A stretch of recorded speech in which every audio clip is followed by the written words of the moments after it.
po sa lahat.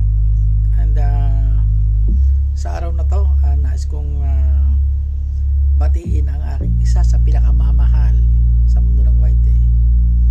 So, naalala ko nung sisimula pa lang ako sa mundo ng YT. So, paras kami na hindi pa kami money. Actually, tatlo kami. Ako, si kapatid kapangarap, and itong birthday girl, si kapatid Criselda. So, noong time na kami nagsisimula pa lamang sa mundo ng YT ay naka-live kami tatlo. Nakatambay ako kay kapatid kapangarap at saka kay kapatid Criselda.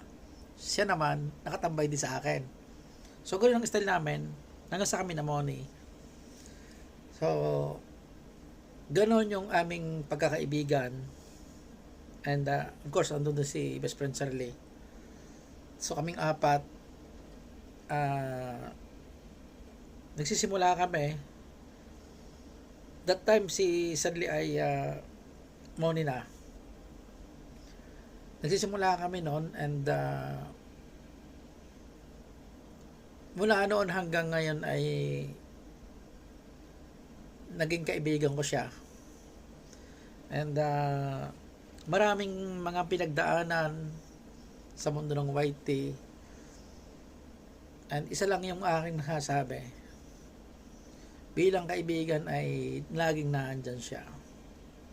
Kapatid Criselda, thank you so much sa iyong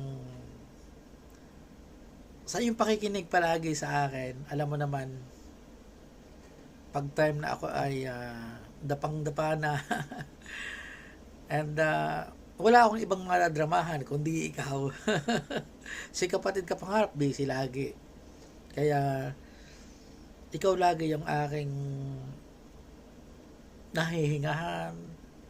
Kumbaga ikaw yung nagagawa kong pansimbag sa panahon na ako ay kailangan maglabas ng sama ng loob or alam mo na yon. So salamat at ikaw ay nariyan palagi at nakikinig.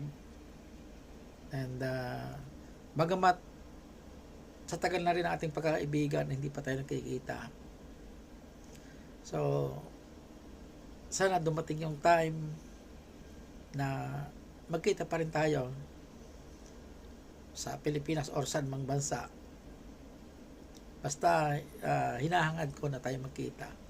So gusto ko tang yakapin. So thank you so much kapatid. Naging kaibigan kita hindi lang sa mundo ng YT. Sa labas ng YT ay masasabi kong kaibigan talaga kita. Maraming time na kahit gabing-gabi na dyan or gabi na dito sa UAE ay tumatawag ako. Ikaw lagi yung aking tinatawagan sa time na ako ay dapang-dapa na. Minsan ay alam mo na. So paulit-ulit lang ako. Thank you so much kapatid. Happy 16. Sweet 16. So happy birthday kapatid. And God bless you more. Nawa ay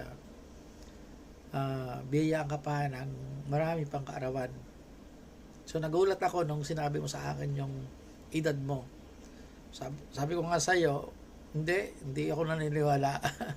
So yan ang nagagawa ng laging nakangiti.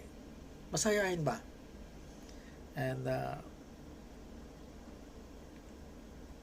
enjoy mo lang itong araw na to kapatid. Again, happy birthday. I love you kapatid. God bless you more.